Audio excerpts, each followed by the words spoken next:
सभी भक्तों को जय श्री राधे। मैं रोहित शास्त्री सुशक्ति ज्ञान चैनल के द्वारा आज आप लोगों के बीच में रमा एकादशी व्रत जो कार्तिक मास कृष्ण पक्षी का एकादशी का नाम है लेकर के उपस्थित हुआ हूँ। भगवान नारायण का, लक्ष्मी जी का, भगवान ठाकुर जी का ध्यान करते हुए कथा को श्रवण करें।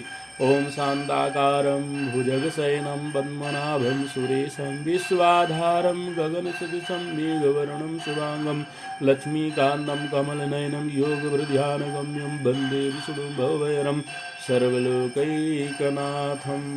युधिष्ठिर बोले, हे जनार्दन, कार्तिक कृष्ण पक्ष की एकादशी का क्या नाम है, यह मुझसे कहिए। श्री कृष्ण बोले, हे राजा शार्दूल, कार्तिक कृष्ण पक्ष में रमा नाम की शुभ एकादशी होती है, उसको कहता हूँ, तुम सुनो।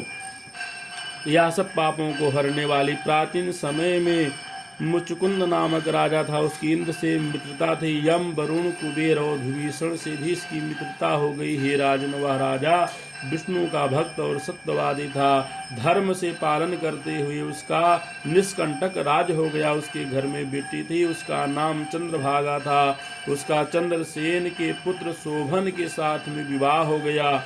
नृप वह शोभन कभी अपने ससुर के घर पर आया, उसी दिन पवित्र एकादशी का व्रत आया।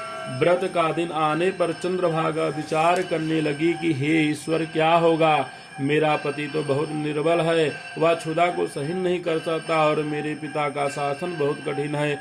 दशमी को दौड़ी पिटवा देते हैं कि एकादशी के दिन भोजन नहीं करना चाहिए। डुमडुमकी का शब्द सुनकर शोभन अपनी स्त्री से बोला, हे कांते, अब मुझे क्या करना चाहिए। शोभने, जिसके करने से मेरा जीवन नष्ट ना हो, ऐसी शिक्षा दो। चंद्रभागा बोली, हे विभो, मेरे पिता के घर में कोई भोजन नहीं करता, हाथी घोड़े तथा पशु भी नहीं खाते। हे कांते, यदि भोजन करना चाहो तो घर से चले जाइए। शोभन बोला, तुमने सत्य कहा है, मैं व्रत करूंगा, जो भाग्य में लिखा है वह वैसा ही होगा। इस प्रकार भाग्य का विचार करके उसने उत्तम व्रत को किया। भूख प्यास से शरीर पीड़ित हो गया और वह बहुत दुखी हुआ। वह व्याकुल हो रहा था, सुरस्त हो गया। वह स्त्री वैष्णव मनुष्यों को हर्ष बढ़ाने वाली हुई। हे नृपशार्दूल, भगवान की पूजा करने वाले और जागरण करने वाले को वह स्त्री रात्रि आनंद देने वाली हुई और शोभन के लिए असह्य हो गई। सूर्य उदय के समय शोभन की मृत्यु हो गई। राजा ने योग सुगंधित चंदन की लकड़ी से उसका दाह कर्म कराया। चंद्रभागा ने पिता के निषेध करने से अपना शरीर नहीं जलाया। उसका अंतिम संस्कार करके पिता के घर में रहने लगी।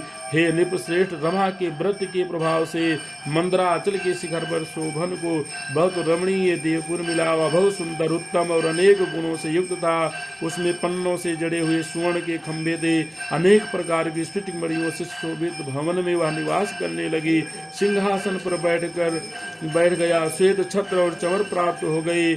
किरीट, कुंडल, हार, बाजूबंद इनसे सुशोभित हो गया। गंधर्व और अप्सरा सेवन करने लगी। वहाँ शोभन दूसरे इंद्र की तरह शोभा को प्राप्त हुआ। मुचुकुंदपुर में रहने वाला सोम शर्मा नामक ब्राह्मण तीर्थ यात्रा के लिए भ्रमण करता हुआ गया। उसने राजा के जमाई को देखा, वहां उसके पास गया। उस शोभन ने शीघ्र सिंहासन से उठकर ब्राह्मण को नमस्कार किया और अपने ससुर की क्षमा कुशल पूछी और अपनी स्त्री चंद्रभागा तथा नगर वासियों की कुशल पूछी। सोम शर्मा बोले, राजन, तुम्हारे ससुर के घर में कुशल है, चंद्रभागा कुशल और नगर में सर्वत्र कुशल है।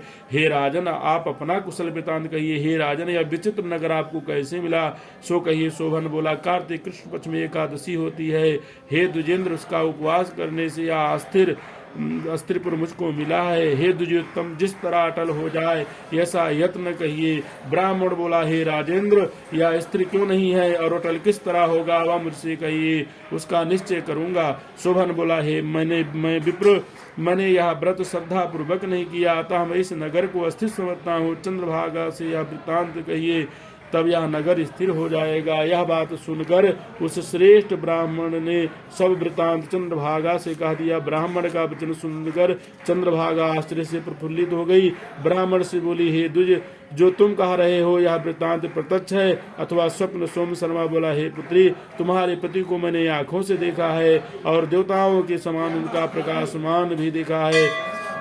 उसने उसको अस्थिर बताया है, उसको अटल होने पर उपाय करो। चंद्रभागा बोले, हे विप्र से मुझको पति के दर्शन की अभिलाषा है, अतः मुझको वहां ले चलिए। हे द्विज, अपने व्रत के पुण्य से मैं उस नगर को अटल कर दूंगी।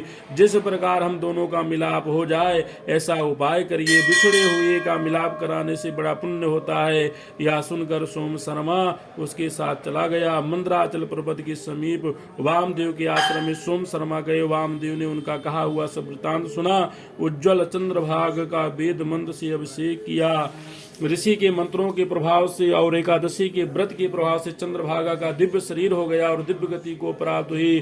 प्रसन्नता से प्रफुल्लित नेत्र की हुई अपने पति के पास पहुंच गई। शोभन भी अपनी आई हुई स्त्री को देखकर बहुत प्रसन्न हुआ और उसे बुलाकर अपनी बाईं तरफ बैठा लिया। वह चंद्रभागा अपने पति से प्रसन्न होकर सुंदर वचन बोली, हे कांत, जो कुछ पुण्य मेरे पास है उसको सुनिए। जब मैं पिता के घर में 8 वर्ष की थी तभी से मैंने एकादशी व्रत विधि पूर्वक और श्रद्धा युक्त चित्त से किया है। उस पुण्य के प्रभाव से तुम्हारा नगर अचल हो जाएगा, महाप्रलय तक सब कार्य पूर्ण होंगे। हे शार्दुल, इस प्रकार यह अपने पति के साथ आनंद से रहने लगी। वह दिव्य रूप होकर सुंदर आभूषणों से सुशोभित होकर सुख भोगने लगी। शोभन भी उसके साथ दिव्य रूप होकर विहार करने लगा।